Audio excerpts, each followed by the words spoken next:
nights like this tomorrow as well.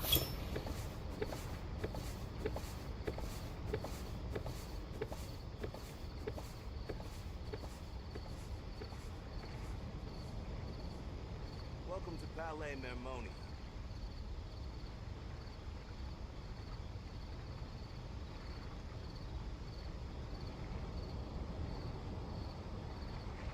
I've faced many opponents in my duels. Most of them I defeated. The rest surrendered. No, I have never lost a duel.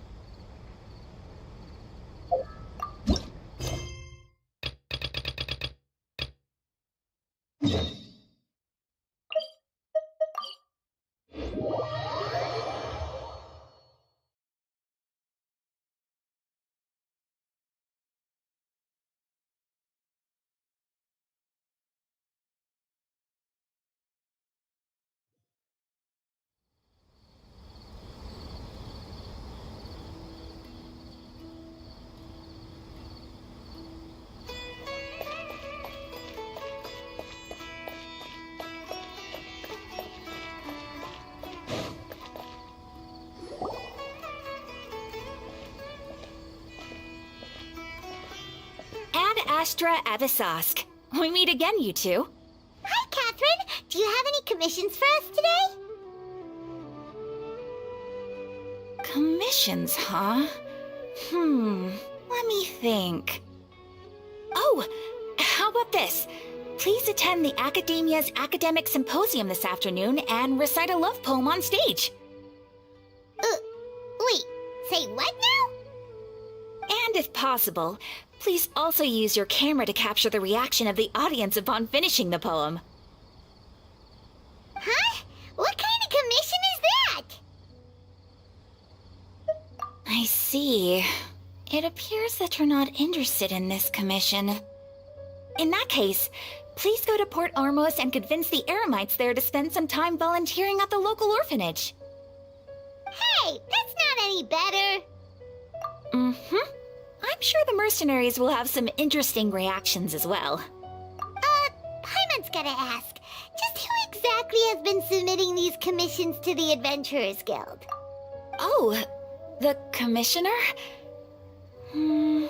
Well, actually, I just wanted to see the two of you in action. Was it so obvious? I was hoping you would actually take one of those commissions. That kind of chance to observe humans doesn't come by often. Ah, so it's Nahida. Paimon just knew Catherine wouldn't crack those kinds of jokes. When did you get into her head? From when she said, Ad Astra Abisask. So it's been you this whole time? Are you done resting up, Nahida? Yes. I've been sleeping ever since we parted ways. And I even had a really, really long dream. It was another dream about the Sub-Zerus Festival, except it was a happy one. In my dream, I was sitting in the middle of a flower terrace, and everyone in Sumeru City was holding hands as they danced in circles around me. They danced round and round, and everyone looked really happy. I also got to sit on a gigantic flower carriage. Varus, the Knight of Flowers, raised me really, really high above the ground, and I was throwing an endless amount of Yalda candies at the children. You know, Nahida, maybe your dream is how the Sub-Zerus Festival really should be. It's meant to be a joyous time where everyone gets together to celebrate your birthday. Huh? Wasn't I describing a really happy dream? Why are you both looking at me like that? Wait, could this be an example of the emotion known as pity? No, we aren't pitying you. That would only make everything worse. We just don't want you to feel too sad. By the way, have you had a chance to visit Dunyarzad? How's she doing? The Homianis haven't allowed any visitors after the festival, so we haven't been able to check on her. Yes, I paid her a visit right after I woke up. She was resting at the time. Her condition is stabilized. However, since Elazar is a manifestation of the withering on the human body, We can only cure it by finding a way to take care of Irminsul's own withering. But for the moment, our top focus should still be figuring out what the sages are up to and what they're planning. Right. Who knows what'll happen if they manage to pull off another scheme like the Samsara of the Sub-Zero's festival. So our first priority should be investigating and putting a stop to the sages' activities. As for how we should pull that off, let's discuss it somewhere else. There are too many adventurers around here. Oh, good point. Sorry, adventurers. We're gonna be borrowing Catherine for a little while.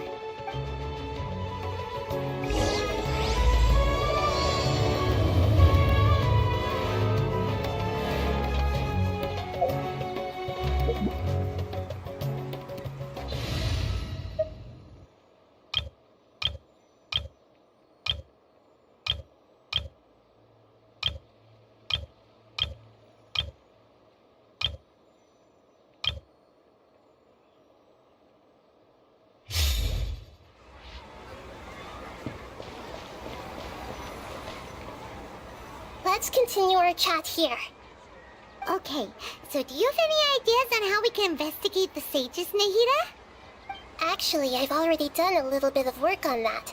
But for now, I want to hear your thoughts.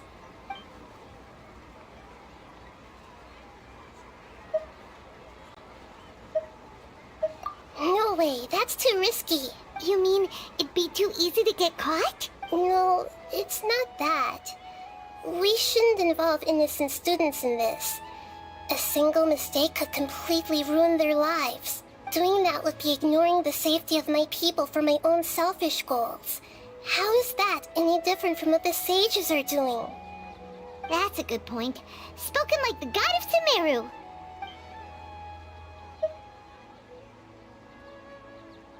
We're in the dark as of now. Since we still don't know anything about their goals, any rash move could tip them off and lead to terrible consequences. After all, every person in Sumeru City is one of their hostages. I've already tried that, but all the key members of the Academia, even the core of 30 guards, intentionally avoid wearing their Akasha terminals. It seems that from the very beginning, they've been guarding against info leaks from the Akasha. Of course, it could also be because they're wary of me. Have you already caught the sage's attention? I'm guessing not yet, but distrusting me would make perfect sense if they've ever paid attention to the urban legends about me. In any case, I probably can't take over their minds directly. Are we really out of ideas? Nahida, you're super smart, so you already have something in mind, right?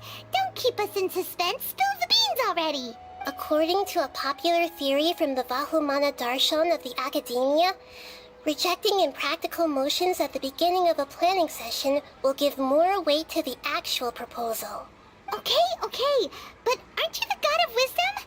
You don't have to use that kind of gimmick to make us take your ideas seriously. Well, I've been thinking that if I can't directly possess the leaders, and if I can't get ordinary people involved, then I should find someone who's already involved, but hasn't decided to side with the sages. You're saying we should recruit a spy? That does sound like it could work. Oh, before coming back, we met someone named Alhaitham. He seems like he acts alone, and he likes doing stuff behind the Academia's back. They probably aren't in cahoots. Actually, I already have someone in mind. Do you still remember that female scholar named Setaria? Setaria? Paimon remembers now.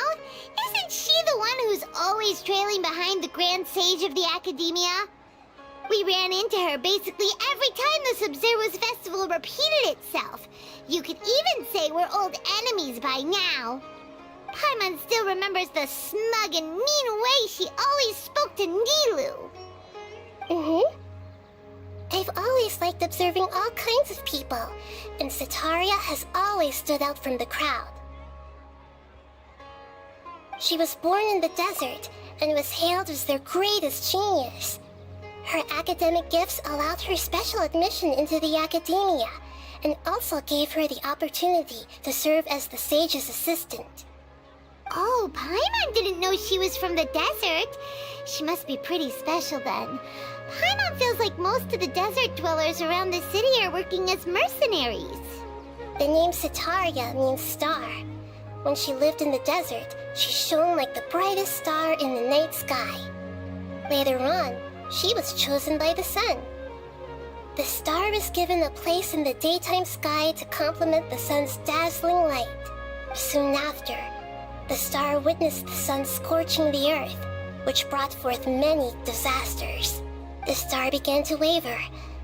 Instead of staying beside such a sun, wouldn't it be better to return and light up part of the night sky? But in the end, she couldn't give up the radiance of daytime. To cope with her shame, the star buried her guilt and closed her eyes.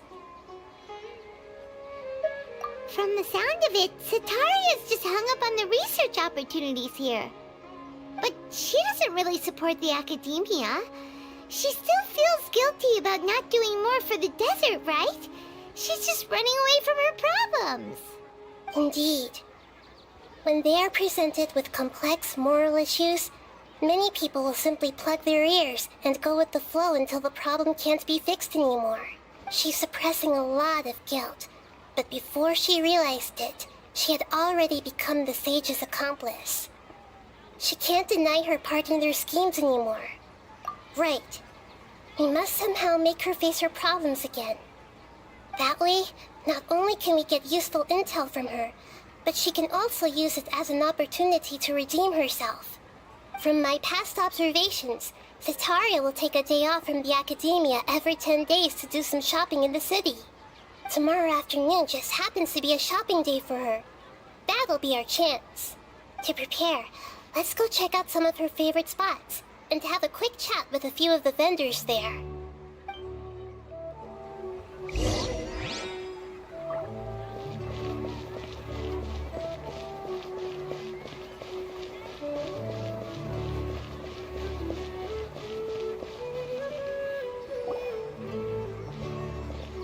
This should be Sitaria's favorite fortune-telling spot. So should we ask the fortune teller about Sitaria? No, I already have enough information on Sitaria. The most important thing now is for you to pay attention to the vendor's talking style and key characteristics. Talking style and key characteristics? My poor lost lambs, have you become troubled over your fates? The divine voice of wisdom often echoes between mine ears. If thou be blessed today by the gods, I may be able to show you the way. Huh? Really? Nahida, you've been whispering things to her? Shh! My friend here has some doubts regarding her future. Can we get a fortune reading for her? Of course, of course. In that case... It would seem that Harut and Marut are quite wary of you. Perhaps, at some time in the past, you have somehow offended the gods. Only mocking the god of Animo, questioning the lord of Geo's financial savviness, and brawling with the god of Electro. Do those count?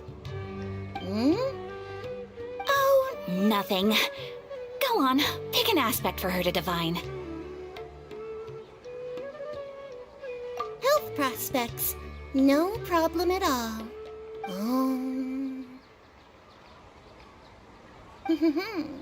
The gods have spoken. The truth shall be revealed.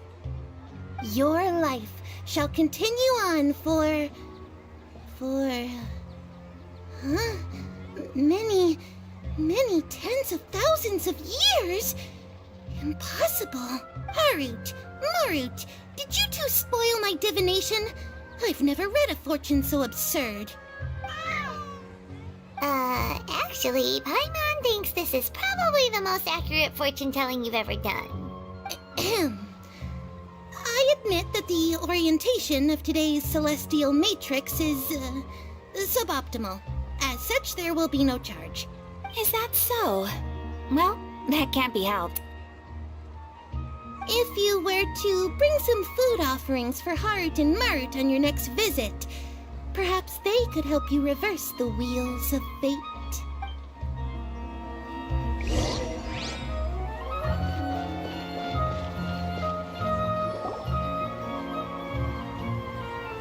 Is this another one of Sataria's favorite stalls?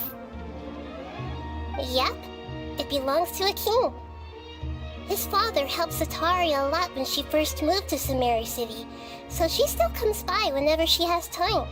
When I start talking with him, listen carefully to the details of our conversation. Ah, dear customers! Would you like to look at some pottery?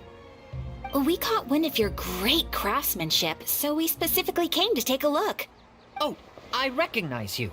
Aren't you Miss Catherine from the Adventurers Guild?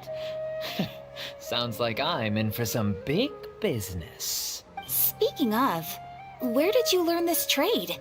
I suppose you could say it all started with my dad. He's a mason by trade, but I picked up an interest in clay while apprenticing for him. After that, I began making pottery by myself in secret, and I simply changed trades when my works turned out well. Although it's a pity that I'm no longer making much use of the knowledge provided to me by the Akasha. That's nice. You're making a living doing something you love. So is your father still working as a mason? Oh no, not anymore. A few years back, he fell from a roof and broke his leg. Since he had already saved enough mora over all these years, he's just enjoying the retired life in Port Ormos nowadays. I see. We wish him peace and happiness in his retirement. I'll have someone in charge of logistics at the guild come by another day for some goods. We'll leave you to it. Take care now. No problem. Rest easy, all our goods are sure to meet your every need.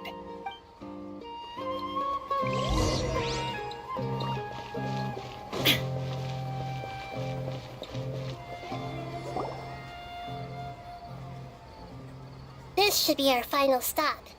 Sataria's always thinking of this restaurant when she's working at the academia, so she always comes by whenever she's out in the city. Nahida, you've really thought of everything!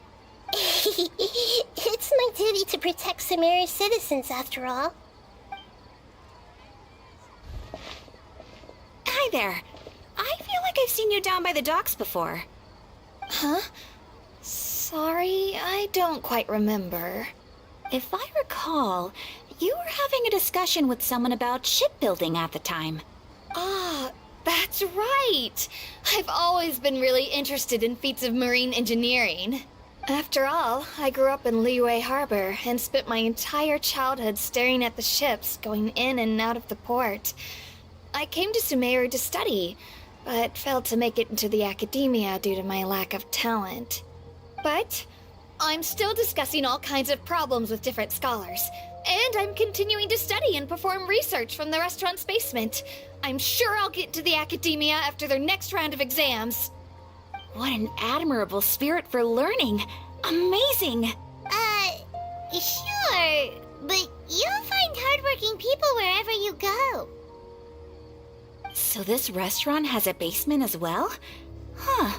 First I've heard of it. That's right. It's not usually open to patrons. Most of the time, employees use it for breaks or to hold private events. I see. Guess that makes sense.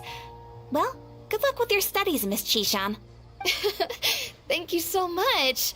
As long as I can make it into the academia as an official student, I'll be happy.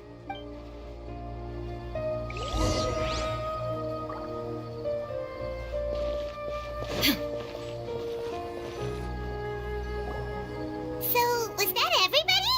Mm-hmm. 3 familiar faces should be enough for Sataria. What's the point of all the information we've collected? Nahida, you still haven't told us how you're planning to make Sataria face her problems. Sataria is already used to avoiding her problems, so we must find a way to break through her usual sensibilities. I remember you mentioned that the Eremites in Port Ormos are all making a fuss about the upcoming resurrection of King Deshret. Although it's all just a boatload of nonsense, the fate of her homeland may turn out to be Sataria's soft spot. Oh, Paimon gets it now! You want to take advantage of the guilt Sataria feels about her homeland. Although she knows she should return home to help the people of the desert, all she's done is conspire with the sages.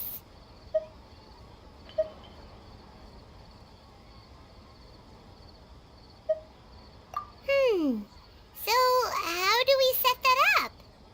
Well, King Deshret is long gone, and Sataria is also too smart to fall for any simple tricks. If we simply engaged her under the guise of King Deshret's believers, she would definitely be wary of us, and we may not get anywhere. But if we were to borrow some of her close acquaintances to talk with her, her reaction would probably be very different. So you mean you're going to possess those people we just talked to? Yep. Possess them through the Akasha. Imply they've already converted to the faith of King Deshret, and then convey our made-up will of King Deshret. As long as everything goes smoothly, we'll get through to Sataria for sure. She'll never guess that we had anything to do with it.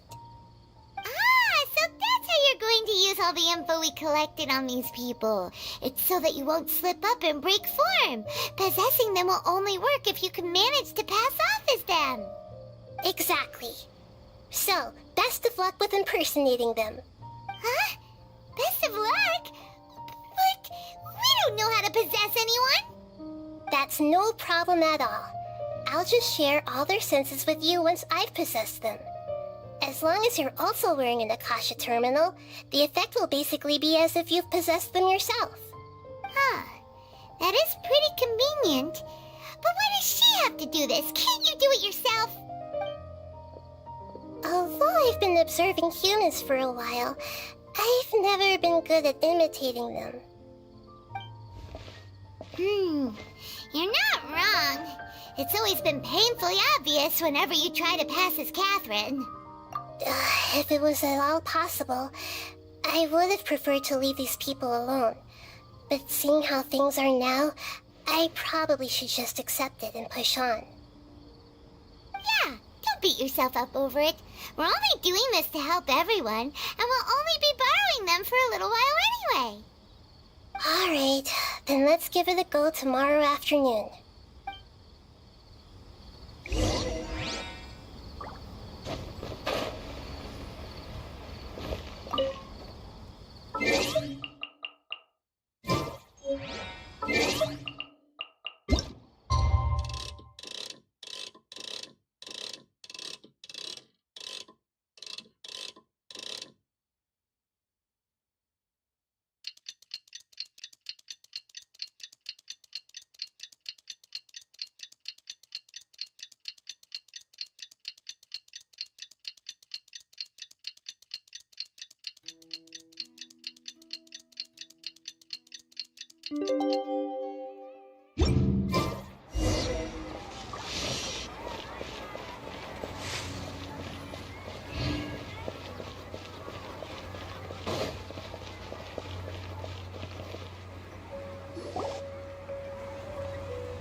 Here she comes. Sataria's here. Let's quietly follow her. Once she starts talking to her acquaintances, we'll find a safe spot to begin possessing them. As for how we'll sway her to our side, I'll leave that to you. I trust you'll know what to say. Paimon's starting to feel kind of nervous. Okay, let's go.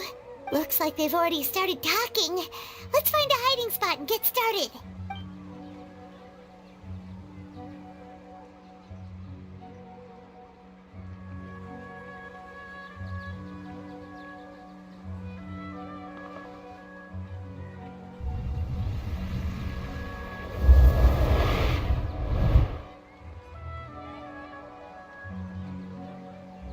That's right. You really can't force anything when it comes to love. And besides, everyone around me has a very different background and outlook. Are you still listening to me, Nabia? Oh, of course I'm listening. You were talking about troubles with your love life, right? I heard everything you said.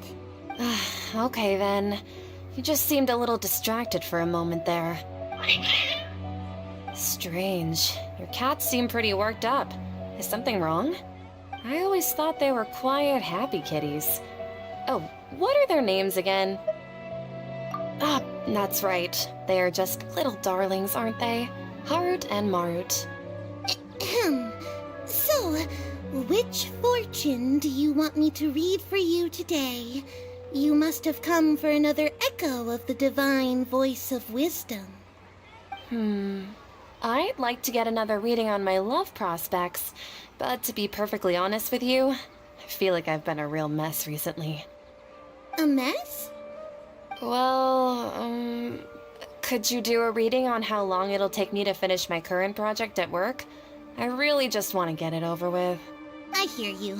No problem at all. The gods will reveal the truth.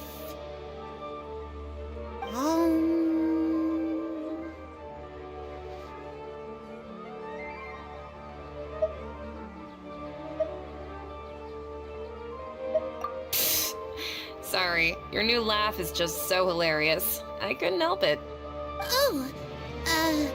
Please pay no mind to those kinds of details. The gods are asking. Sitaria, why haven't you gone home? Why haven't I gone home?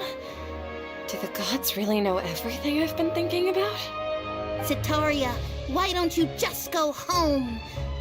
It's a demand now instead of a question. The gods seem to be truly upset. I'm sorry. I know I failed the gods. Please pass on my most sincere apologies and ask for their divine forgiveness. And if I may ask, Nabia, is there a specific god who's speaking to you right now?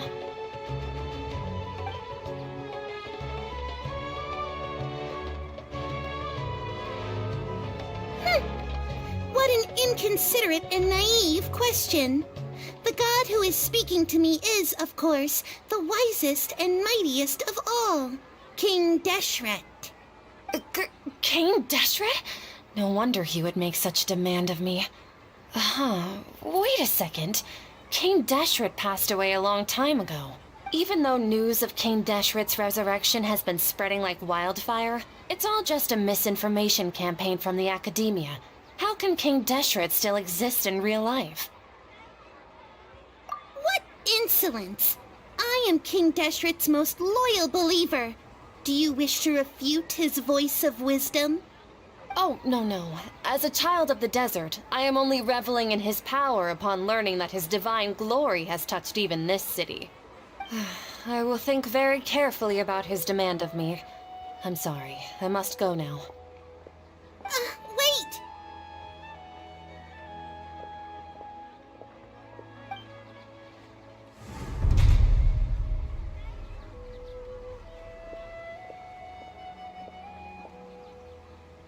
Ooh, she just ran off in a hurry. She looked pretty upset, too. Well done. Sitaria didn't seem to suspect anything amiss. To have something she's been trying desperately to avoid show up out of nowhere and berate her, that must have shaken her to the core. Aw, Nahida, it seems like you understand human emotions really well after all. All I know are some abstract Harava-taught theories. And in any case, my time with you has shown a lot of them to be utterly useless. I'm still trying to make sense of everything. Anyway, enough of that. Let's hurry and catch up to Sitaria. He's out of Keems now, right on cue. Let's get ready to possess him right away!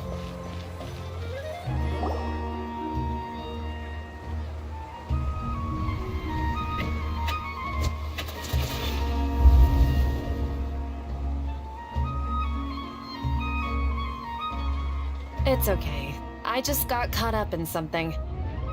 Oh, actually, didn't you ask me to help you look for work? What kind of work were you looking for again? Oh, right. Your old man's craft. How could I forget? Speaking of, how's he doing? Is he feeling any better?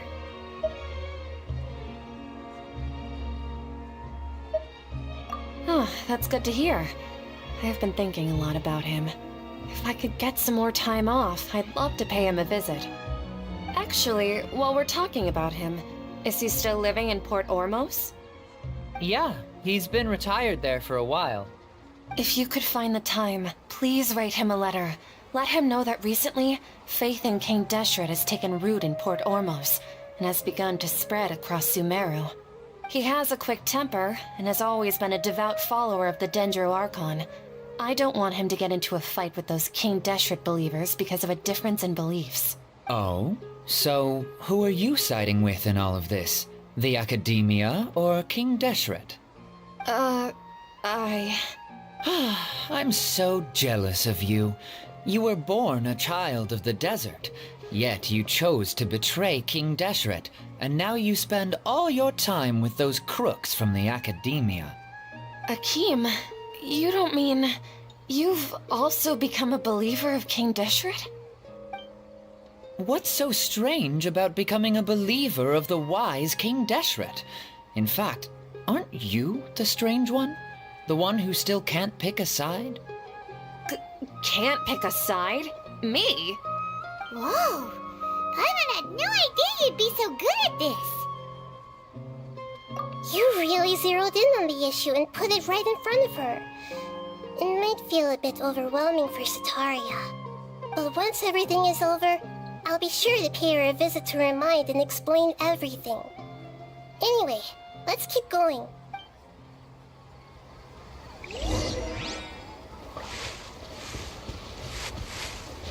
Come on! Setaria's already started talking what she...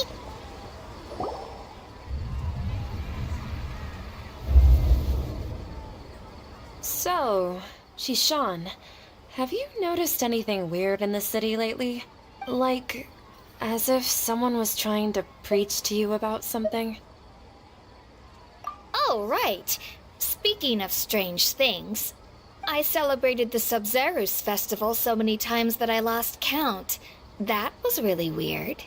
Wait, how could you be aware of that? That should be impossible. Nothing in the report indicated anything like that. Are you still failing to realize that the Academia's lowly tricks could never deceive all of Sumeru's citizens? Shishan, don't tell me that you've converted to King Deshret as well! What an absurd question. You make it sound like I should be ashamed for becoming a believer of King Deshret. In reality, shouldn't you be the one who is ashamed? You, who worked side by side with the Academia and treated people as nothing more than experimental subjects? Please, please stop! Even now, Setaria's still trying to run from her problems. She can no longer justify everything to herself. Hey, she's trying to talk to the guards! What should we do? This is the most important part of all. Quick, get ready. Mercenary, you're a member of the Corps of 30, correct? Please help me pass a message to the Matcha right away. The situation in the city is getting out of control. Please, try to remain calm, miss. Tell me what's happening in the city. Heretics are infiltrating the city, and they've already converted many residents to their side. Heretics? What kind of heresy are you talking about? King Deshret! Many people I know have suddenly started believing in him, but he's long dead. It's impossible. Miss Setaria, nothing is impossible. You know my name? King Deshret is immortal, and all who defy him will one day pay the price. You must face the truth, Setaria. You tread a treacherous path, and the longer you ignore it, the tighter the Academia's grasp on you will become, and the deeper you will be ensnared. Child of King Deshret, never forget that the desert that belongs to you lies elsewhere. What's so strange about becoming a believer of the wise King Deshret? In fact, aren't you the strange one? The one who still can't pick a side? What an absurd question. You make it sound like I should be ashamed for becoming a believer of King Deshret. Setaria, why haven't you gone home?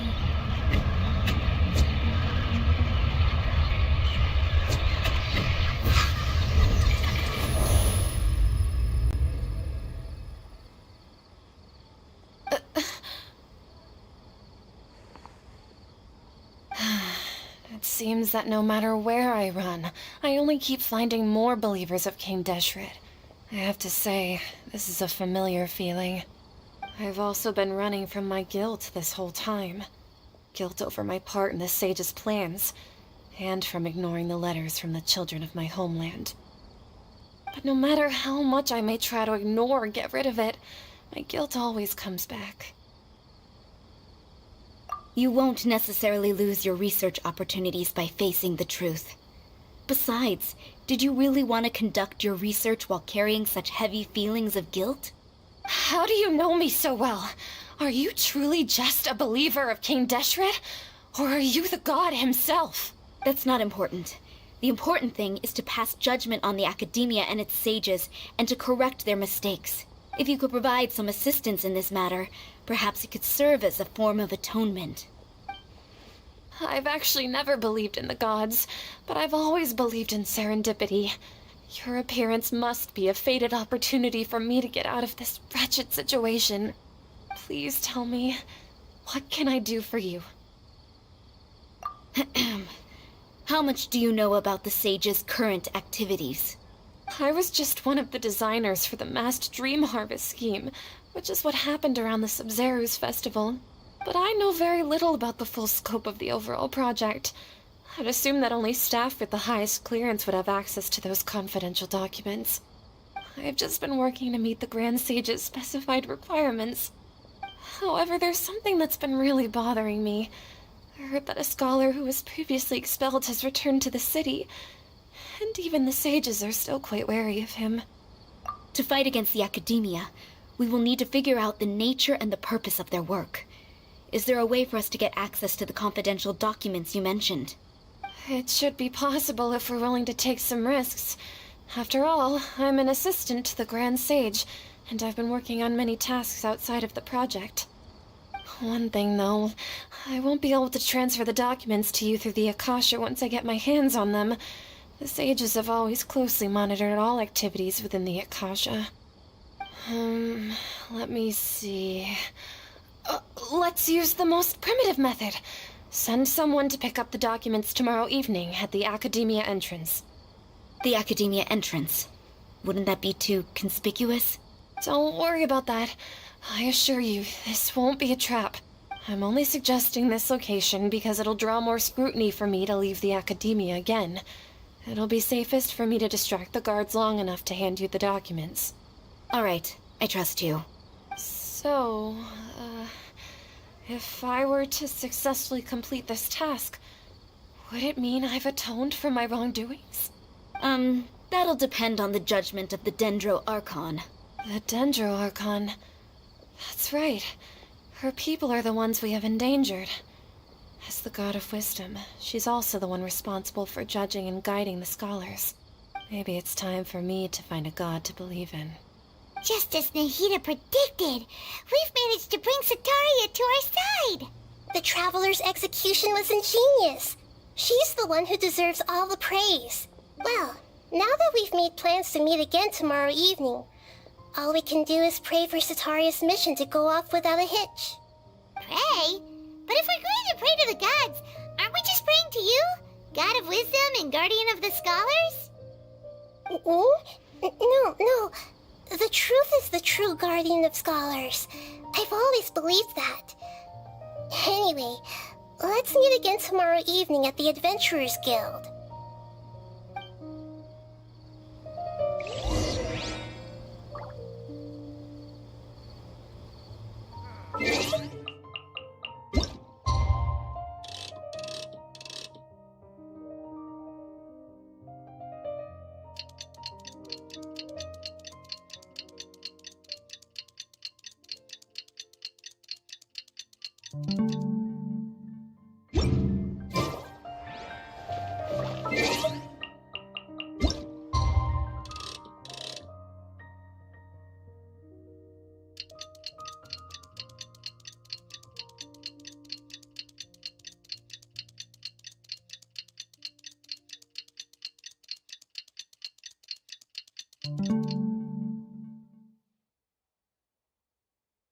All the world holds dear is but a backdrop of constant motion.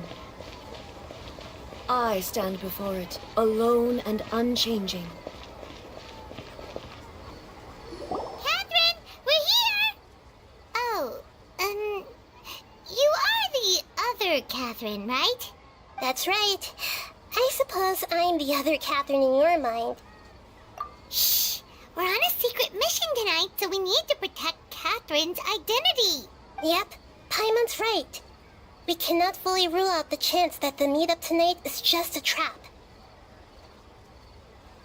If something were to happen, my existence may be the only trump card we'll be able to play.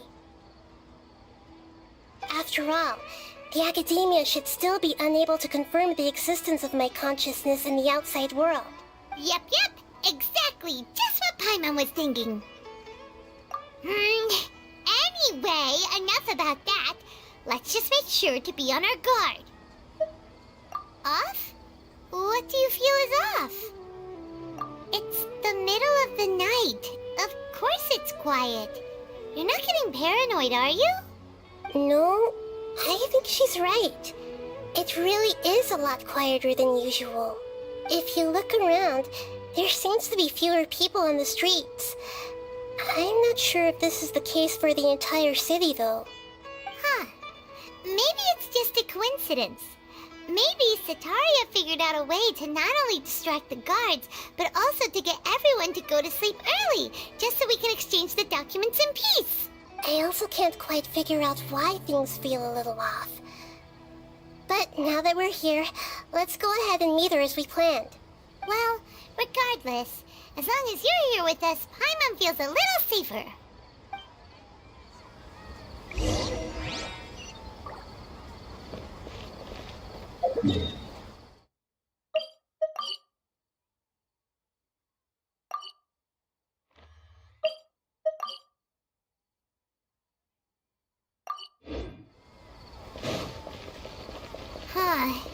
There really aren't many people out right now. Let's hope it'll be this quiet in front of the academia, and that Sataria managed to distract all the guards.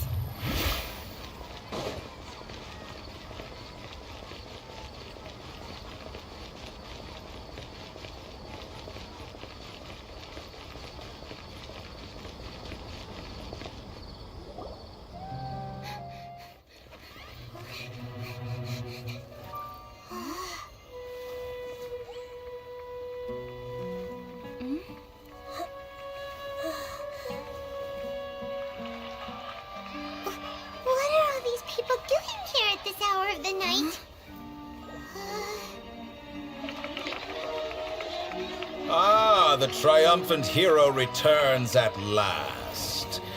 And to a rather spectacular welcome, even if I do say so myself. You're the outcast, expelled from the academia. Indeed I am. Although these days they tend to call me the Doctor.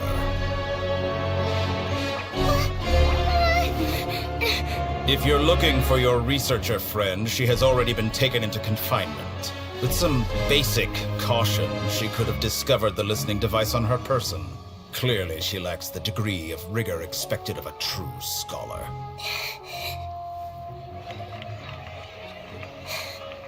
The people of Sumeru City!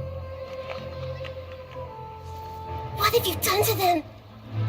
I simply made some minor adjustments to their Akasha terminals. Now they can deposit information directly into the subconscious. As you can see, all these lovely people now believe this traveler is a hero who has just saved the world. My experiment is a success. And now it seems they can no longer hold back their sheer adoration. No, what should we do? These are all just regular people. Leave now. You need to get out of here. But that guy's a Fatui Harbinger! We can't just leave you here! Nor can I abandon the people of Sumeru!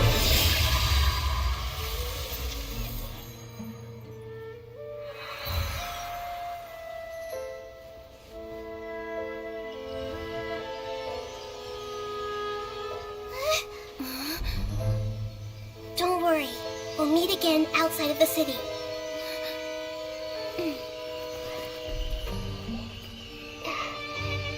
see. You appear to have overridden their mental faculties with your own consciousness. To possess such a powerful mind, you must be the God of Wisdom.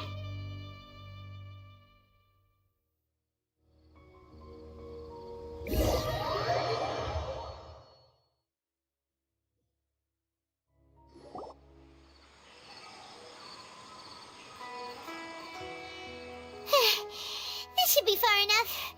Whew. Paimon needs to catch her breath first. Is Nahida going to be okay? We only made it out because of her.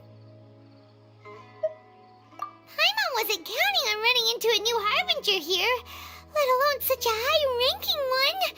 That guy was number 2. So scary. He called himself the Doctor. Remember, Tainari told us about him. Sataria did say that someone who once got expelled from the academia came back recently. And that even the sages are wary of him. Yep, sounds like she must have been talking about the Doctor. Yeah, now that the Doctor's in the picture, we're no longer just dealing with the academia. They're in cahoots with the Fatui. But what are the Fatui after this time? Another Gnosis? Yeah, things would be a lot easier with Nahida's help. Nahida said we'll meet again outside of the city. But we can't just keep waiting around, right? You mean... Oh, right! Wasn't he invited by the sages to work on some project when we were staying with him in the Vidia forest? That has to be the same project. Even though he turned it down at the time, he might still know something. There's no time to lose. Let's go to Gandharvaville.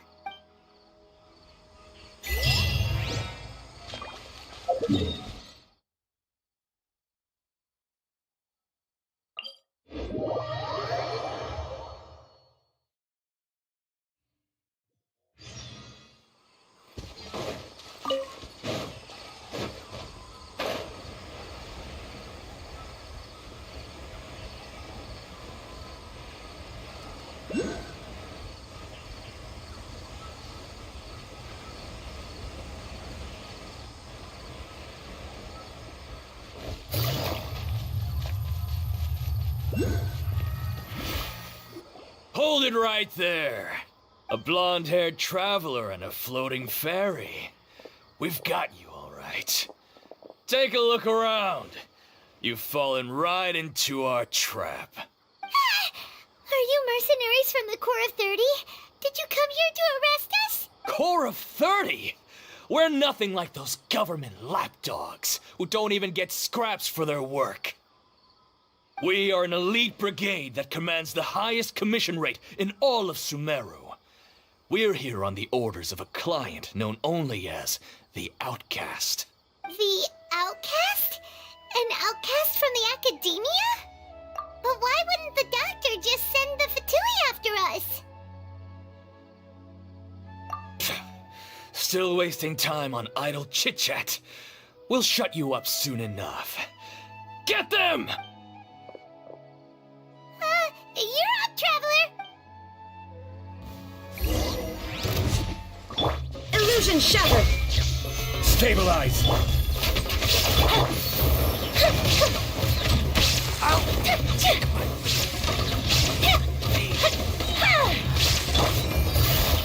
Quietly now. Things are about to get dicey. It isn't over yet! Here comes reinforcements!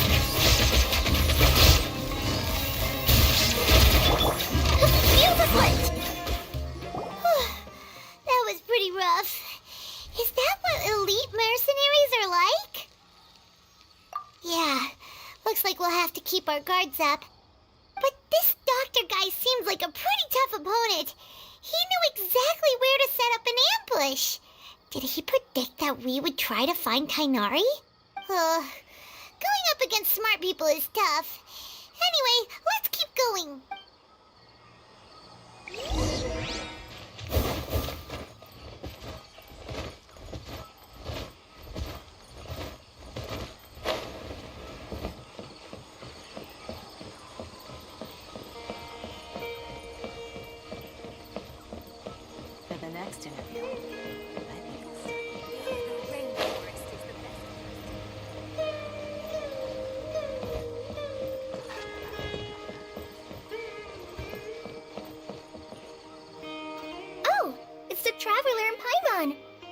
two doing back here? Kale! It's nice to see you again! Are you doing alright? To be honest, I'm not doing too well. My Elazar has been progressing at a faster rate lately. I'm finding it harder to complete more intricate tasks. As a result, Master Tainari is taking me off the patrol schedule. He will only allow me to stay here and coordinate other people's tasks. Oh, Kale! Speaking of Tainari, did he go off on patrol? We're here to talk to him! Oh, Master Tainari? He just left the Avidia Forest a little while ago. He was headed to Party's DI. Huh? He left? But isn't Tainari always saying that he never wants to leave the Avidia Forest? He even turned down the sage's invitation. I thought it was weird too. Master Tainari always prioritizes his work as a forest watcher above everything. He almost never leaves his post. He left in a hurry this time, though. No, I only found out that he left through a message he left behind. He also made sure to delegate all his tasks using a schedule. To leave in such a hurry? I'd guess he had something urgent to take care of. Master Tainari originally studied in the Immorta Darshan of the Academia, and Partis DI is something like the Immorta's research base. Many rare shrubs and grasses have been planted there for research. I know that before he became a forest watcher, Master Tainari once spent a long time conducting research at Partis DI. A research base, huh? Gotta wonder what kind of research Tainari just decided to work on all of a sudden. Oh, we don't have a lot of time, so let's go look for him at Party's DI. Don't worry, I'm fine. I'm used to living with Elazar by now. If you run into Master Tainari, please send him my regards. Got it. Will do. See you later, Kale.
Traveler, you've come at a good time. Wait, this sounds like another commission.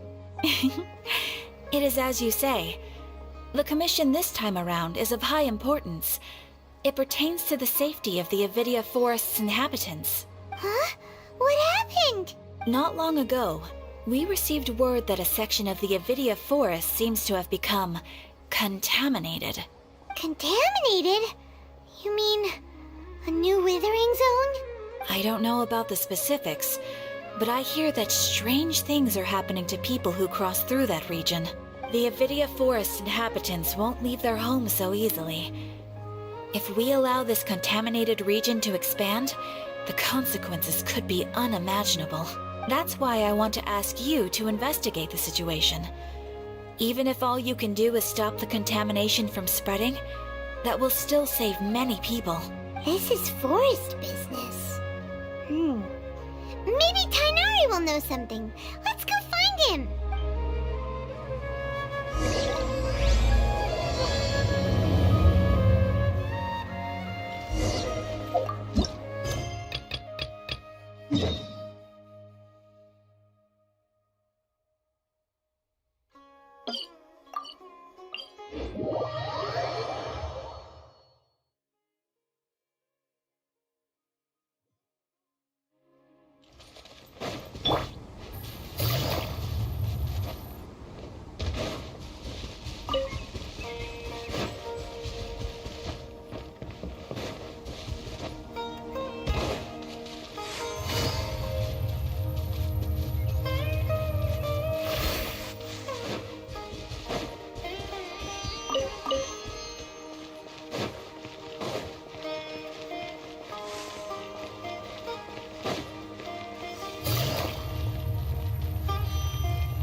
you're okay. We were so worried about you. Hey, this was supposed to be a touching reunion, but you're ruining the moment. Actually, it's very smart of the Traveler to be wary of me right now. After all, the Doctor has shown that his technology can apparently even control human minds. Plus, it's not like you could have known what happened after we split up and I was facing the Doctor by myself. Even a pool of stagnant water after a torrential storm can occasionally pass as a patch of sky. Paimon feels like only the real Nahida could come up with such an obscure analogy. Huh? But I wasn't trying to win your trust or anything. All I wanted was to clarify my point. Well, we understand that point now. Please, Nahida, tell us more about what happened. Are those poor people all right? When you left, I was still in the middle of restoring everyone's minds. Thankfully, when the Doctor mentioned depositing information into the subconscious, he didn't mean engraving information into their minds. Instead, he did something closer to creating hallucinations. That was still within my power to fix. Luckily, I managed to finish my restorations and mind jump away from him just as he was about to capture me. Whew. What a relief. The Doctor sure pulled out some hidden cards, but good thing we had Nahida with us. I wouldn't be relieved just yet. I gave away my true identity when I restored everyone's minds, which means we've lost another one of our trump cards. Also, the Doctor is already an expert at modifying Akasha terminals. Maybe it's only a matter of time until he captures my consciousness inside the Akasha. Would that mean you'd no longer be able to jump between minds? Then how do we stop him? He's still at the Academia, so it's possible he already started messing with the Akasha. Ugh, it feels like he's toying with us. What a nasty piece of work. Plus, the Doctor's combat ability alone is apparently enough to make him worthy of being number 2 of the Fatui. We shouldn't give up hope just yet. Let's try to find another way to attack this problem. Actually, Nahida, how did you know we were trying to get to Party's DI? Have you been waiting for us? Yes, I have. I can see the Traveler's elemental energy, so I deduced your destination by looking at the direction you were moving in. You didn't come here for sightseeing, right? Did you find any leads? We're looking for a scholar we know. His name is Tainari, and the sages once tried to reach out to him. Why don't you come inside with us and see what we can find? Okay, let's just hope we won't get him into trouble.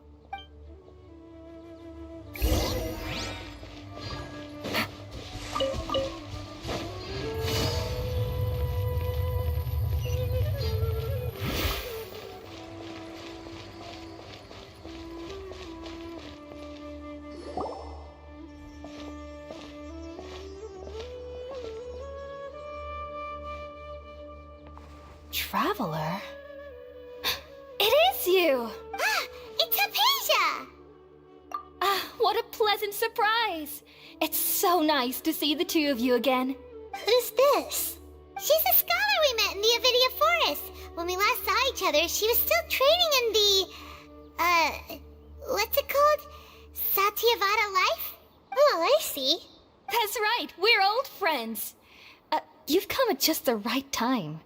Ever since I've come here, hardly anyone has even talked to me. Hypatia, you're way too excited about this.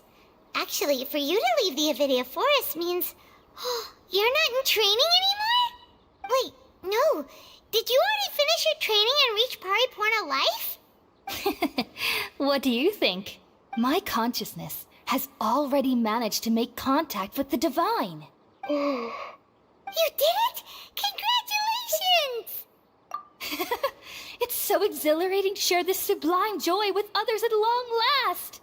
When my consciousness made contact with the gods. What a supreme and unparalleled experience that was. That sounds incredible!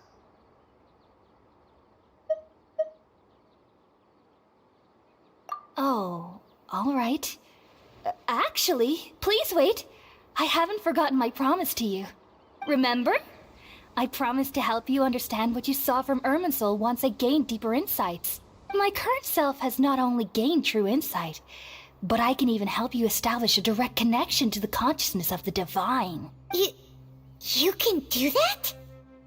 I've never heard of anything like that, but if you want to give it a try, I'll do my best to protect your consciousness during the process. Hold on.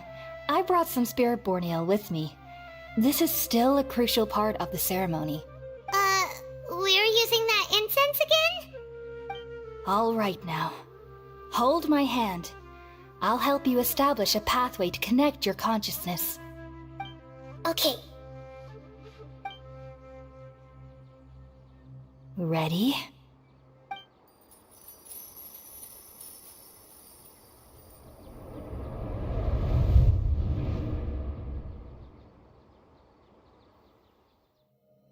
It took 3 betrayals for me to finally understand.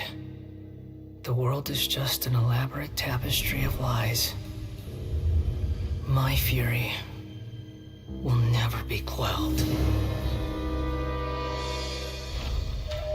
The first to betray me was a god. My creator. My mother. Valuing strength above all, she saw no worth in me and I was discarded. The second was a human. My family. My friend. Consumed by fear, he saw me as an abomination. The third was one exactly like me. A hope for the future. A fledgling barely out of the nest. Powerless before his mortality, he broke his promise to me. Humans, they can't be trusted.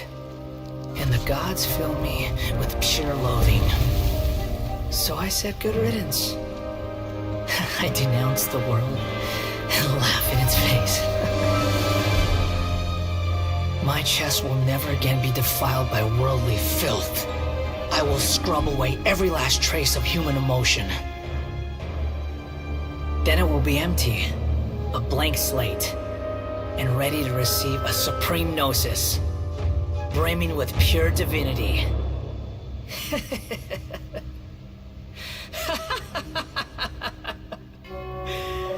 There is no need to fear. The pain will be brief. Your era is coming to an end.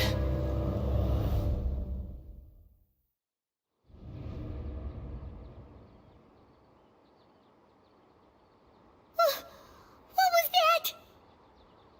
Did we actually just see the Balladier's memories? Everything matches what we know about him. But how is he connected to the divine consciousness that Hypatia was talking about? You saw it, right? You felt it, right? Such a majestic god! Such a noble will! Such sublime emotion! Alas, shame. If only that which beats within my chest wasn't a filthy mortal heart. Oh, great and merciful God! Please grant me forgiveness and salvation! Do you understand now? I'm afraid this is no Puripurna life, but rather... Ah! You! Why are you so mean to me? Why is everyone hiding from me? I found divine wisdom. Shouldn't I receive praise and honor? Haven't I uncovered that light in the darkness? Hypatia? That's how I always thought everything should be. Wait. Have I already lost my mind?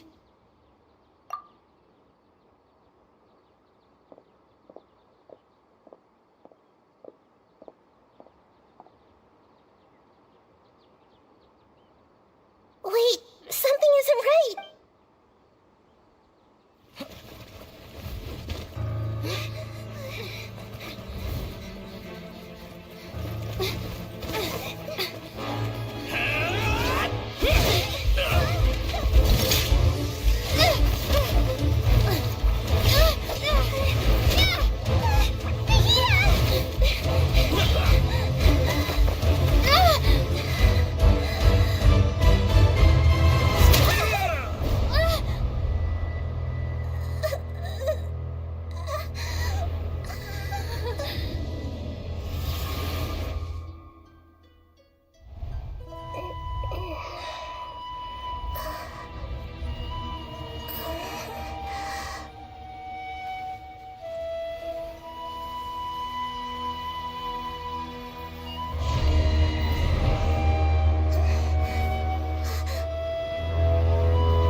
feels different. You're back! Oh, the Traveler's back? Nahida was controlling your body for a while. It seemed like she jumped over to you as an emergency measure right before the Catherine puppet was destroyed. After that, Tainari heard the commotion and came over. He helped us defeat the mercenaries and then he ran with us all the way here. What? You swapped places? You mean your consciousness also went into Nahida's body? Wait, then where is Nahida's consciousness? Where is she now? I never imagined that an individual's consciousness could be transferred around like this. Had I not seen it with my own eyes, I would have never believed it. I don't think this can be achieved with current human technology. Also, while we were running, the consciousness in your body told me to pass on a message. She said, "The doctor has found a way to trap my consciousness, so I can't journey with you anymore. But even in a moonless night, a shower of starlight can still drown out illusions and lies." Oh no! Nahida's trapped in the sanctuary of Suristhana for good this time. Was that message all she left for us? It's pretty vague.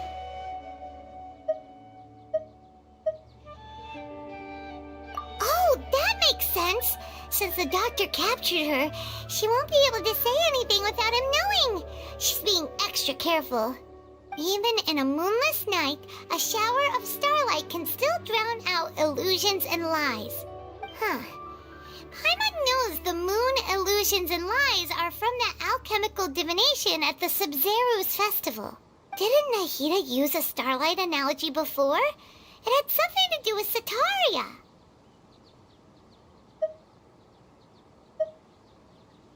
Oh, that makes a lot of sense. Huh.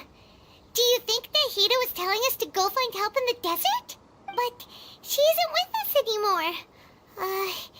Think we'll be okay? Paimon, you said Sanctuary of Suristhana, correct? Does this mean that this Nahida you're talking about, the consciousness who was occupying the Traveler's body, is the Dendro Archon? Your guess is correct, but the situation's a bit complicated, so it's really hard for us to explain right now. That's all right. A scholar's curiosity doesn't need to be appeased right away. As for the complicated nature of the situation, safe to say I have witnessed that for myself. I've spent some time with you, and it looks like the Dendro Archon's also on your side. So, I trust you. Thank you, Tainari. Oh, actually, we came here to ask you a question. What do you know about the project that the sages have been working on? That. While I was indeed invited to join that project, the sages were always secretive about its scope and goals, so I eventually declined. All I know is that the project has something to do with the restoration of Irminsul. Huh? Did you see something when you were in Nahida's body? What? Do you have any evidence?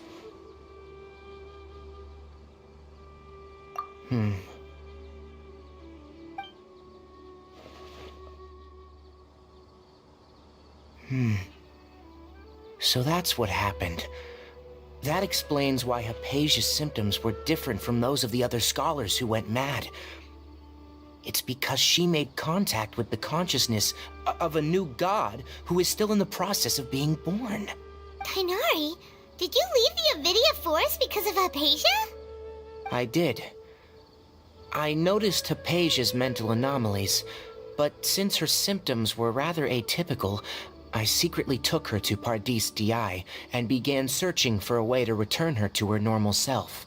If I didn't take action, Hypatia would have already been taken by the Matra to the desert, doomed to a life of exile at Aru Village. Now that you mention it, I knew the Academia has never thought particularly highly of Lesser Lord Kusanali, but I still didn't expect them to do something as arrogant as creating a new god. Looks like I made the right decision by not accepting their invitation. The Doctor and the Balladeer. We have 2 Fatui Harbingers in Sumeru. Sounds like we're in for a bad time. From your description, I don't think they've completed their project. There may still be room for us to intervene. But then, what is the connection between creating a new god and restoring Irminsul? Yeah, it feels like we're still nowhere close to figuring out the sage's goals. Right, we've pretty much gone over everything we need to know, so we should head out. How about you, Tainari? What are you going to do? I'll stay here for now. I still want to try a few more things to help Hypatia. If you're planning to go into the desert, start by heading for Caravan Ribat. That'll be your fastest route. Come find me here if there's anything else I can do to help. May the spirit of wisdom go with you. Thanks, Tainari. Hopefully Hypatia will feel better soon. We're off then.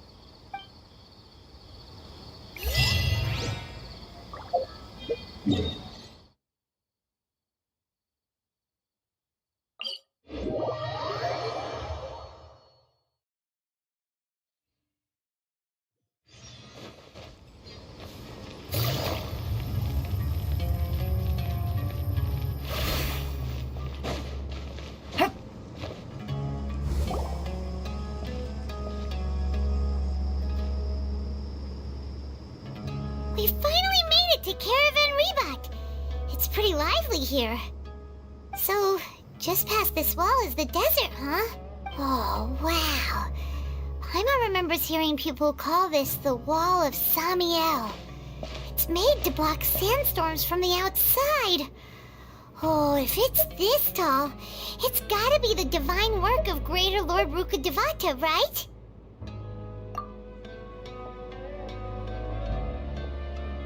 Enough gawking. Come on, follow me. Huh? Over here. Oh, Hatham went that way! Let's hurry up and follow him. Wonder what he's up to.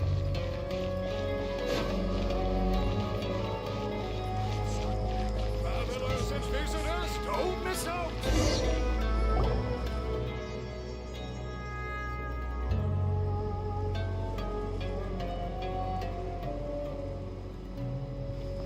What the? Where did she go? How did we lose them? They were just here a second ago. More Eremite mercenaries? Who are they working for this time? Anyway, Traveler, it seems like we were being followed again. You were too careless. You should have noticed those hopeless amateurs trailing you a long time ago.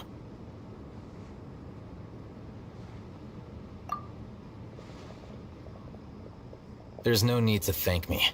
I've never cared to keep track of personal favors. All I did was correct a mistake I happened to come across. It's a habit I developed at the Academia. You really gave Paimon a scare, Alhaitham. We never thought we'd run into you here.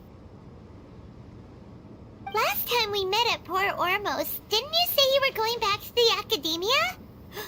Wait, don't tell Paimon that you're here to take us back on their orders!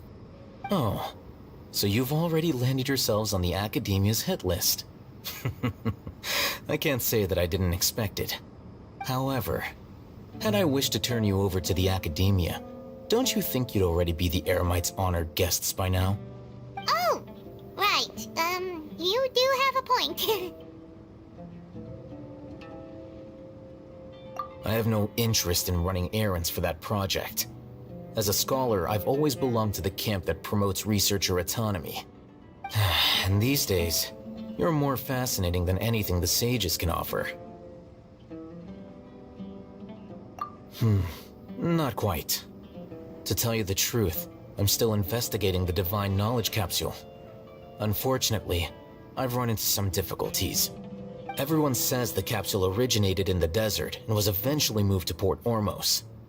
If I am to get to the bottom of this, I must understand how the capsule first came to be. Which brings me back to you, and why you're so interesting. The leader of Ain al-Ahmar used the Divine Knowledge Capsule right in front of you, and upon seeing him, your expression became perplexed, and you were lost in thought for quite some time. To have that kind of reaction, I think you must have realized something. Are you interested at all in sharing what you've been hiding from me?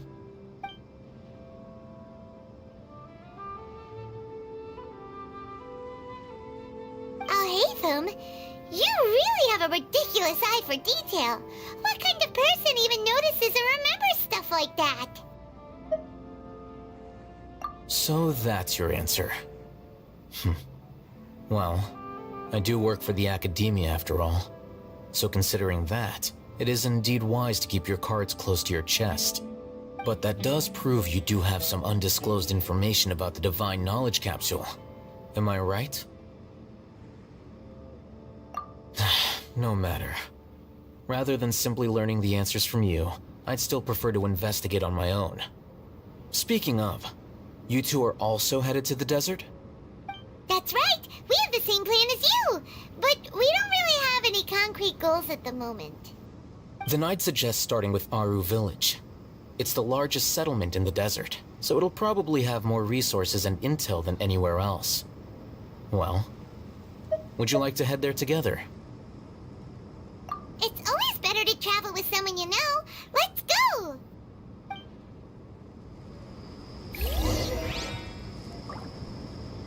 Welcome, weary travelers. All who seek rest will find it here.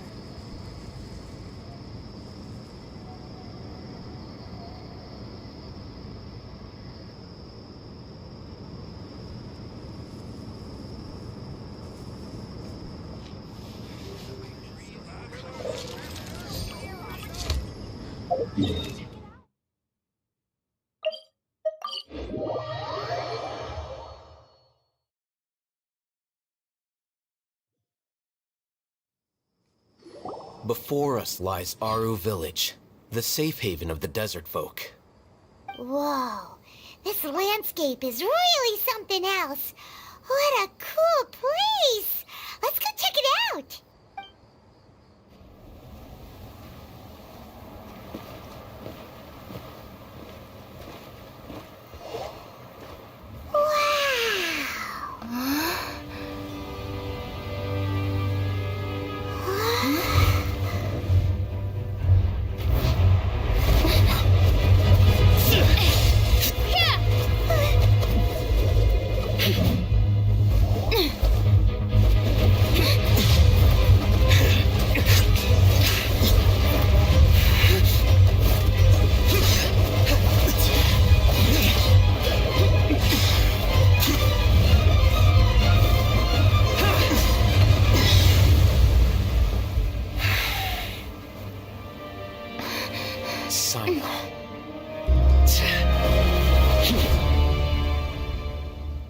Unless my memory fails me, we have barely spoken 2 words to each other before now at the Academia.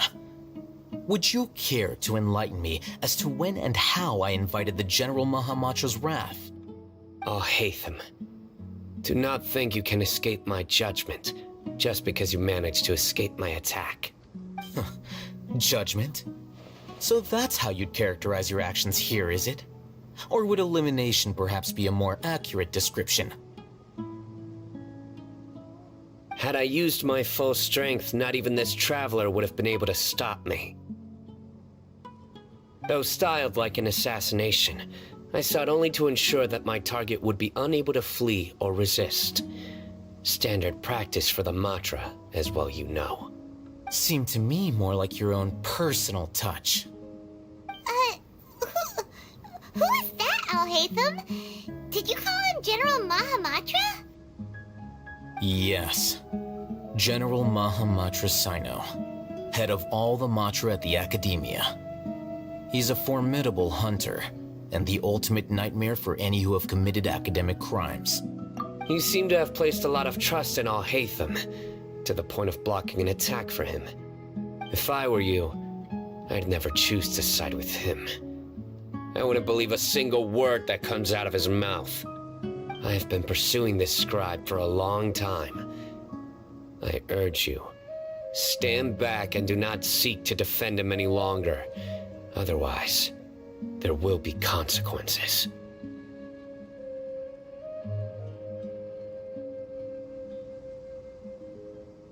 Has Alhaitham done something wrong? Hyman doesn't think he's as bad as you've made him out to be. I won't waste my breath explaining things. Alhaitham, I saw it during our fight. Take it out. The divine knowledge capsule you're hiding on your person. Unless you want me to retrieve it for myself. Very perceptive of you. Nothing escapes Amatra's senses. Wait, the Divine Knowledge Capsule? Didn't it fall into the Matra's hands in Port Ormos? No wonder you speak with such confidence, Sino. But I must admit, I'm very curious. What does this capsule mean to you? And why, as General Mahamatra of the Academia, are you all alone in the desert? As far as I'm aware, the other Matra have been speculating about your disappearance. Have you been given a mission that's, let's say, morally dubious? If I was the real target of your mission, what was stopping you from simply using your authority and resources to judge me within the walls of the Academia? I should have known you'd be difficult to deal with. You two? Ugh. What you would do, Traveler? Paimon feels like we can't trust either of them. Ahem. Well, look at you two, acting all tough and self-righteous over there. Wait, Dia? Great! Finally, someone that we can trust! You gotta help us out here, otherwise these two are gonna start fighting again! Yeah, sure looks that way.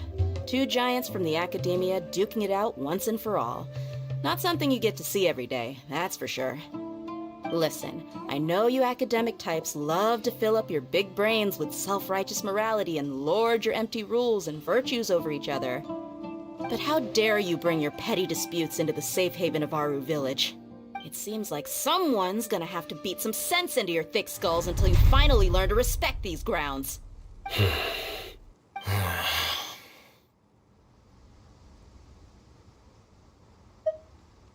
Hey, did either of you hear a word I just said? Whoa, what's going on? The wind's so strong! Is this a sandstorm? Paimon's gonna get blown away! Another sandstorm? What's up with these recently? Hey! All of you, over here, quickly! We have to take cover! Someone's calling for us! Oh, this wind is too strong! Let's get over there! That sounded like Candace. Come on, you two. Jeez, are all of you Academia folks such hard work? Move it! All right, stop yelling.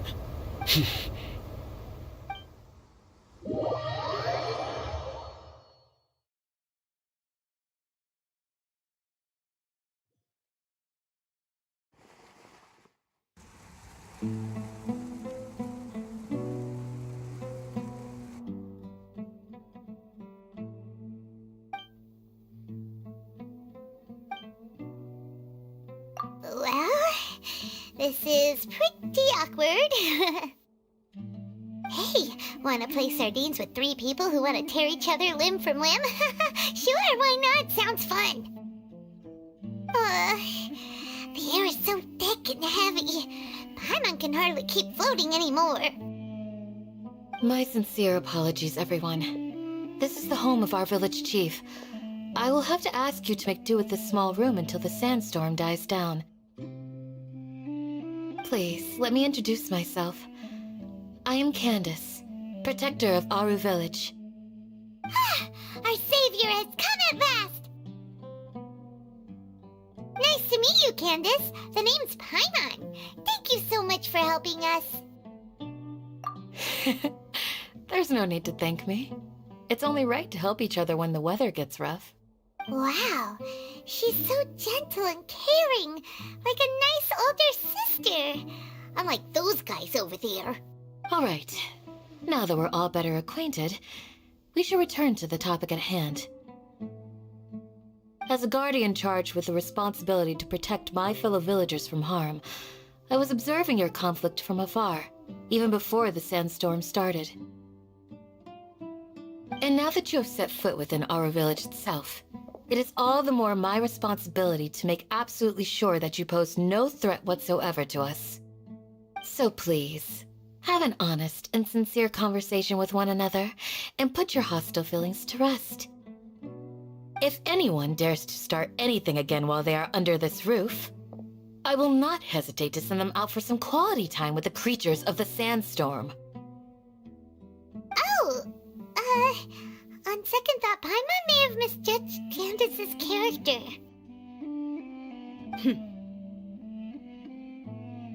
And that goes for you too, Miss Dia. Do I make myself clear? All right, we got it, Candace.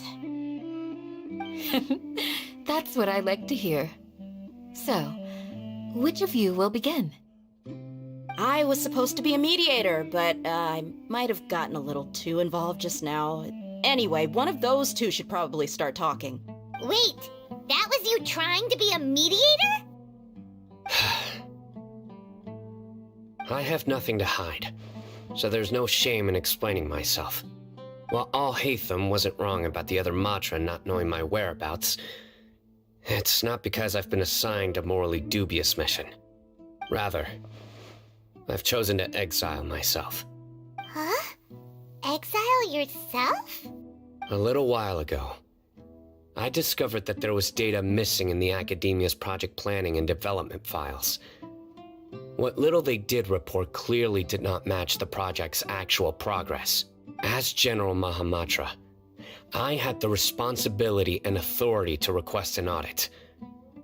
However, to my surprise, the person responsible for the erroneous data was none other than Grand Sage Azar himself. I tried to investigate the issue myself before submitting a formal audit request, but I soon found that all leads and potential pieces of incriminating evidence were carefully concealed from me. I began to realize that they were cautious of me from the very beginning.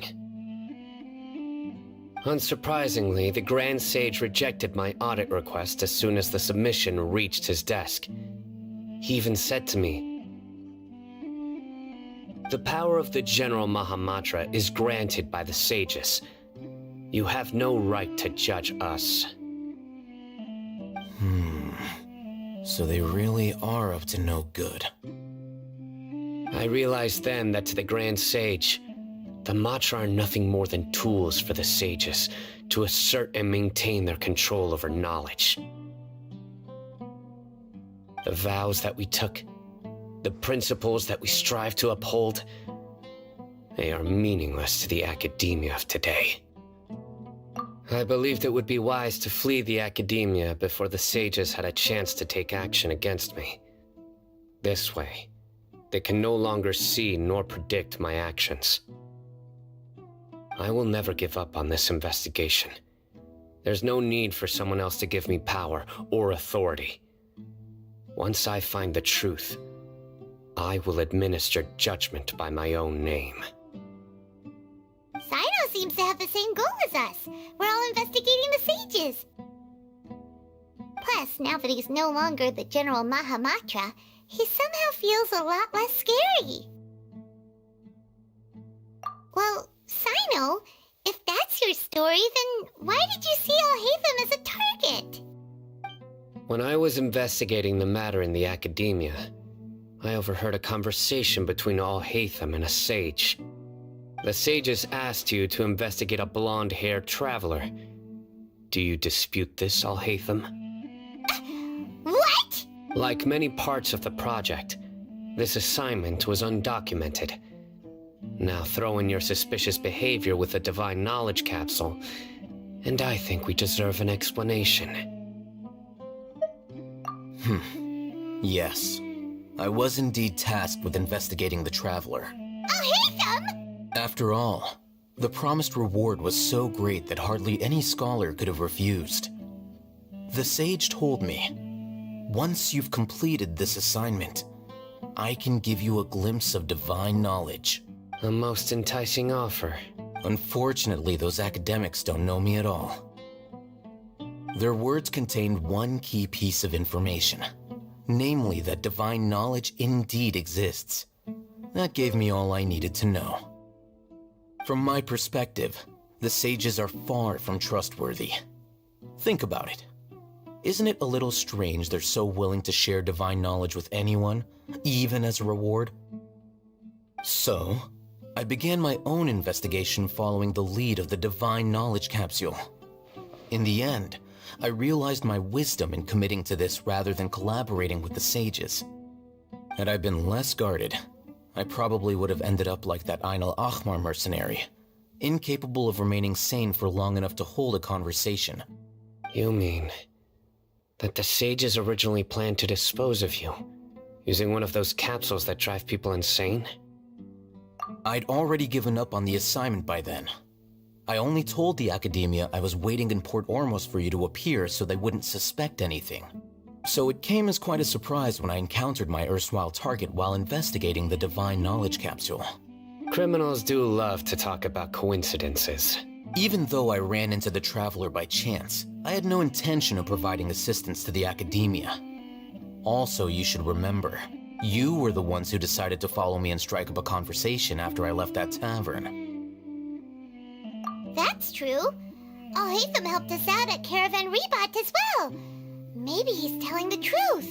I'm willing to apologize, if that's worth anything to you. I took the Divine Knowledge Capsule behind your back because I judged its existence to be a significant risk. I felt that it would be best for no one to interact with it before it had been properly studied. After all, curiosity often proves to be the most dangerous thing in this land. You should be well aware, Scribe Al-Haytham, that curiosity can also lead you to danger and suspicion. Answer me this. Did the sages share any information about their project with you? Have I not made myself clear? You and I are both distrusted by the Academia. Do you really think they would tell me anything? Fine. Although you haven't completely proven your innocence, I won't regard you as an enemy, for now. As you wish. Good. I'm glad to see you two clearing up your misunderstandings. And now you, Dia. I believe it's your turn. Oh, sorry. Whatever the boys were talking about must have been so boring that I spaced out. My situation is pretty straightforward. My employer, Dunyarzad of the Homayani family, is friends with the Traveler and is currently recovering from her illness at home. I had nothing going on, so I decided to return to Aru village for a visit. I was actually looking forward to a pretty exciting time getting back together with everyone here. But then I saw these two random guys in the middle of a pointless argument. It ticked me off, and things went downhill from there. Is that all? Well, I will admit that definitely sounds like your style. In that case, welcome back, Dia. That's more like it. I missed you all so much, Candace.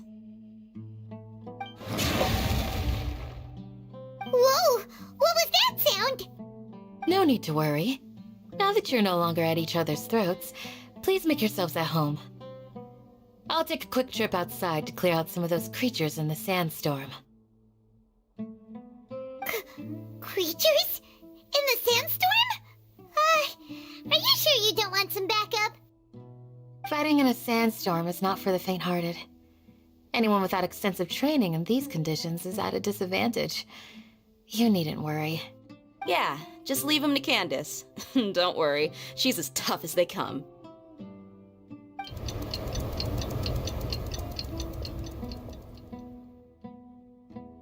The wind's died down.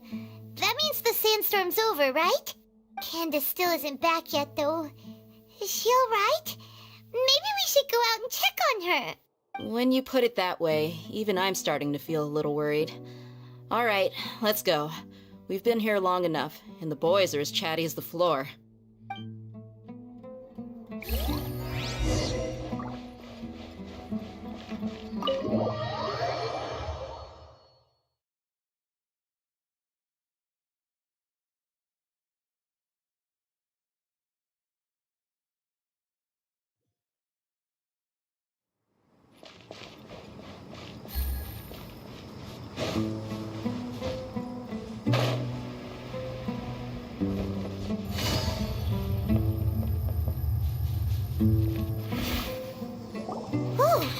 Candace, you're still fighting?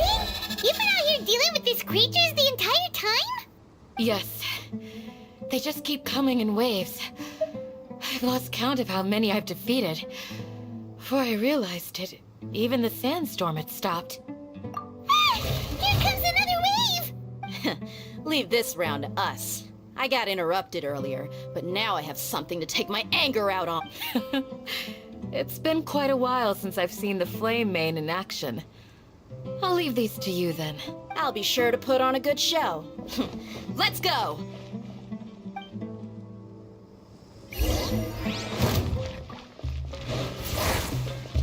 Shine down!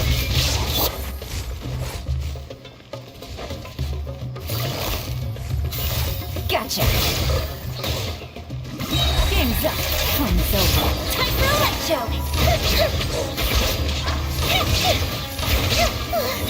Here comes another wave! When are they ever gonna let up? The creature stopped appearing. Was that the last of them? What we fought just now was probably the aftermath of the sandstorm.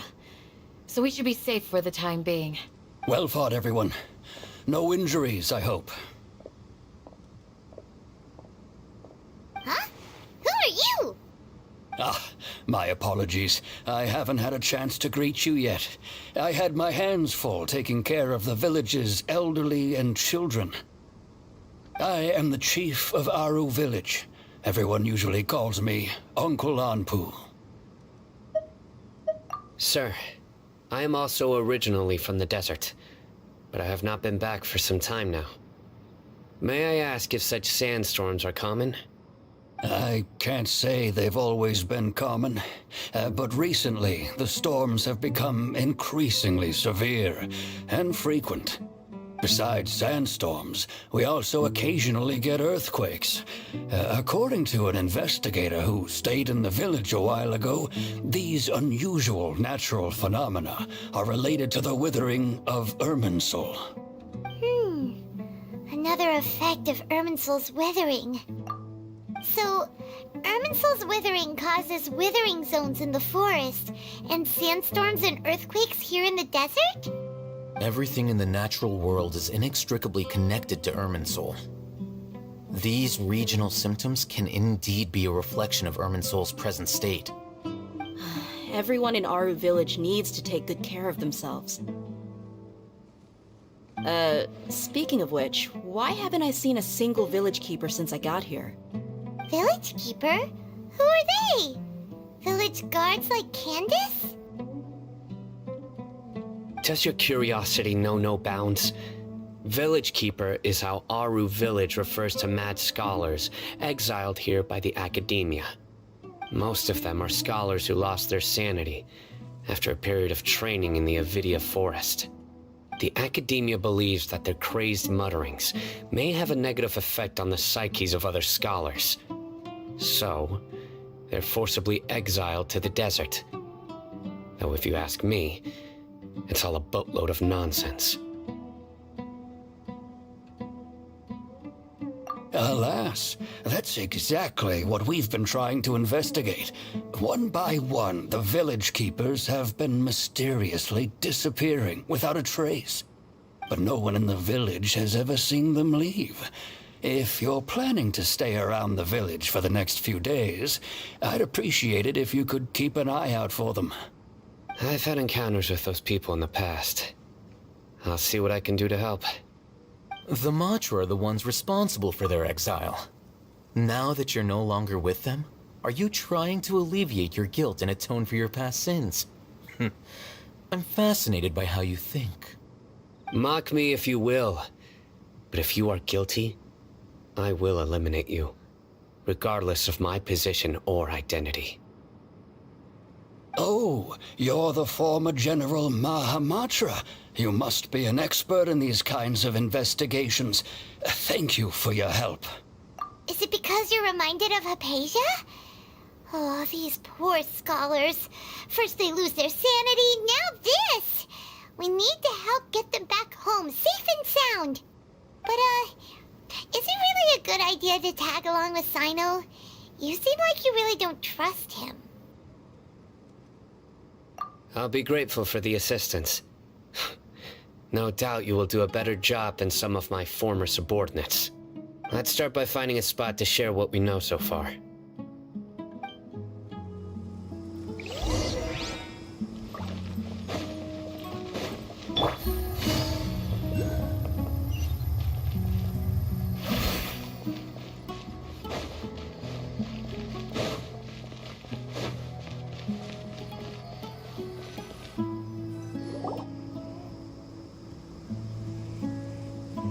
Although I've sent myself into exile, I'm still doing essentially the same things as before.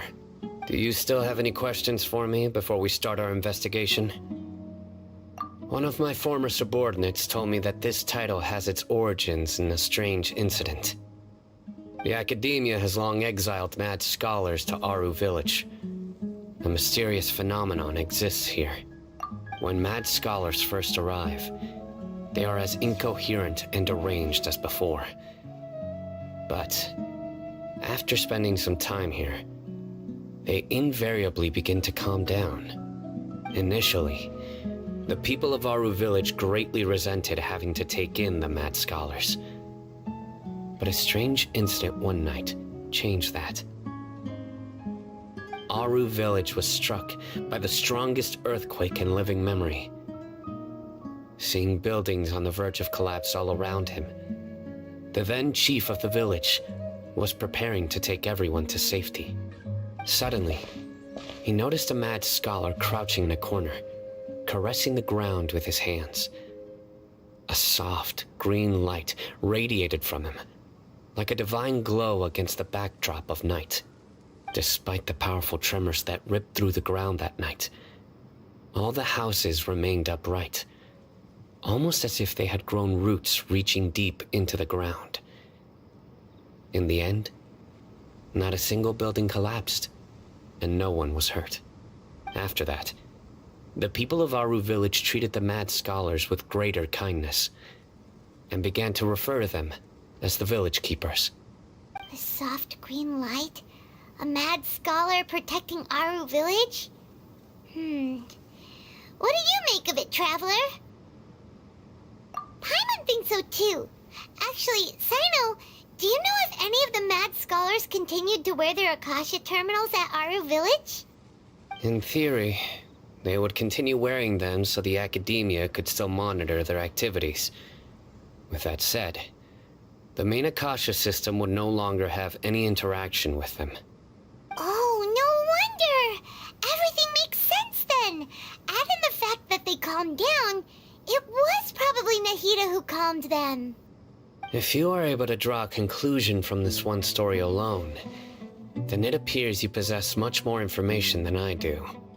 So, what do you make of the story?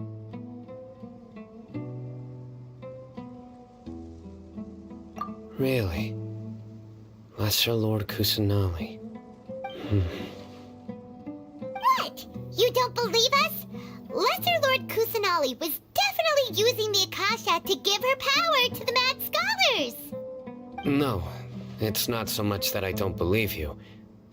I'm just struck by your reasoning. Lesser Lord Kusanali, the current Dendro Archon, is she really active in Sumeru? The Academia has always placed far greater importance on the late Greater Lord Rukkhadevata. They've more or less ignored Lesser Lord Kusanali, and I've never had any reason to doubt their views. In addition, I've never heard any stories about Lesser Lord Kusanali and her deeds. To me, she might as well have been a god that never existed. No way! Nahida definitely exists! She's a...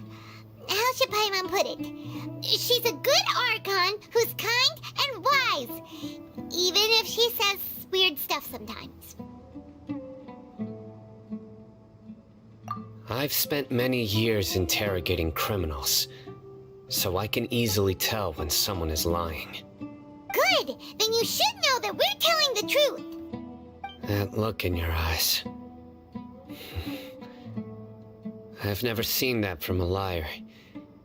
You two really must have met Lesser Lord Kusanali. How can this be? To think, our Archon has been amongst us this entire time. Alright, now it's our turn to put our skills to good use for this investigation. But easier said than done, especially since we don't have any leads. Maybe we can start by knocking on some doors. Excuse me, are you here to help me find my grandpa? Huh? Who are you? By the sounds of it, a resident of this village. My name is Isak. You'll help me find my grandpa, right? Is your grandpa a mad scholar? Hey, don't say that. Grandpa is just Grandpa. Why do you have to call him that? It's not like he's a bad person or anything. The person you're referring to is not a local, yet you are. Why do you call him Grandpa? Grandpa is just Grandpa. He's my family. I heard everything you said to the village chief. Please, you gotta take me with you. I want to find my grandpa. I swear I'll help. I won't be a nuisance. Ah, so you're the one who was eavesdropping on us around the village chief's house. I was planning to go out and take care of whoever it was, but I had a vague feeling that they didn't harbor any ill intent. Whoa. Haven wasn't kidding about Matra having sharp senses. Sino, he's just a kid. All he wants is to find his grandpa. Let's find a way to help him. Sorry, I was only listening in because I wanted to know where Grandpa went. Honest. If you don't believe me, you can ask Miss Candace. All right. But first, let's confirm the facts with Candace.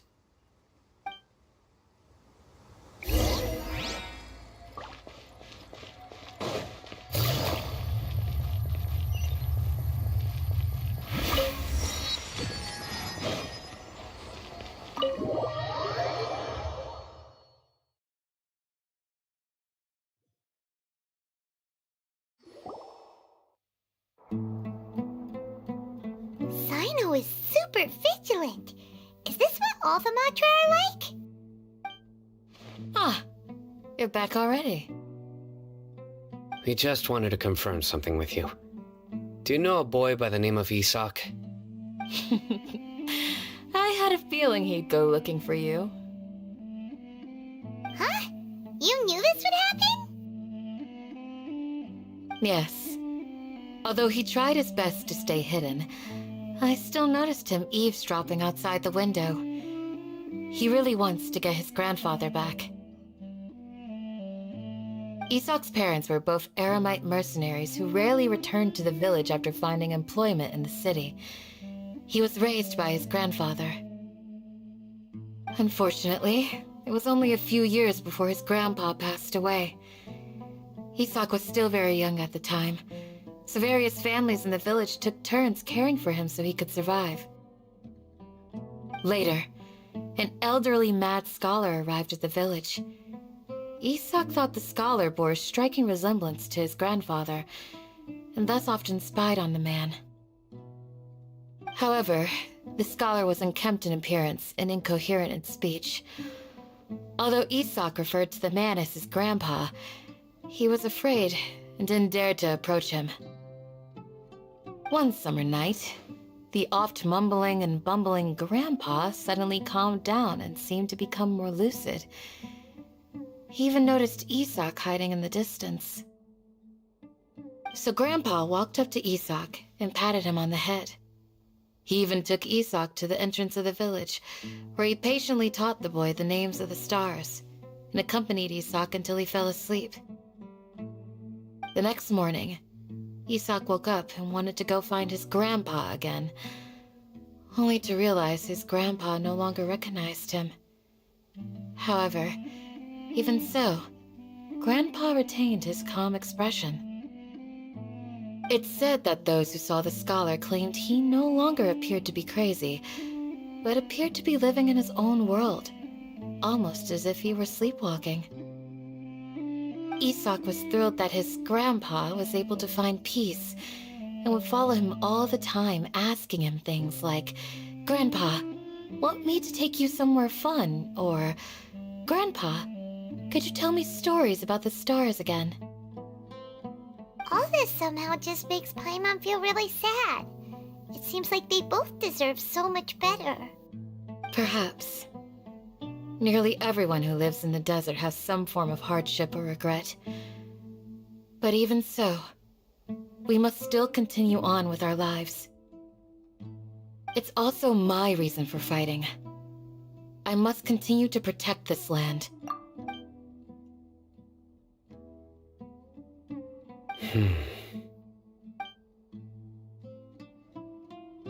Maybe the people have always had a considerate god watching over them. Huh? What did you say, Sino? No, nothing. As long as Isak keeps his word and doesn't get in our way, we can take him along. Perhaps you are more compassionate than I gave you credit for. Please accept my thanks on Isak's behalf, Sino.